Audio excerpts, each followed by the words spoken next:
కదా దేవుని బిడ్డలారా. ఈ అజ్ఞాన కాలంలో దేవుడు చూచి చూడనట్టుగా ఉన్నాడు. ఇప్పుడైతే అందరూ అంతటా మారు మనసు పొందాలని దేవుడు నిశ్చయిస్తున్నాడని దేవుని వాక్యం సెలవిస్తున్నది. ఒకప్పుడు అజ్ఞాన కాలం, అప్పుడు చూచి చూడనట్టుగా ఉన్నాడు. కానీ 2024 సంవత్సరం అనేది అజ్ఞాన కాలం కాదు, ఇది జ్ఞానంతో ఉన్నటువంటి కాలం. అందుకనే ముద్రలు విప్పబడే వేళ సమీపమైంది.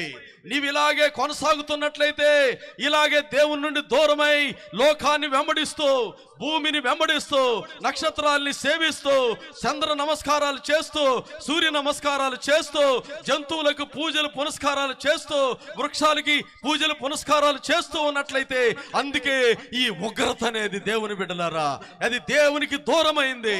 దేవుడు అంటున్నాడు, నన్ను తప్ప వేరొక దేవుడు నీకు ఉండకూడదు. భూమి మీద ఆకాశం క్రింద నేను తప్ప వేరొక దైవం లేనే లేదు అని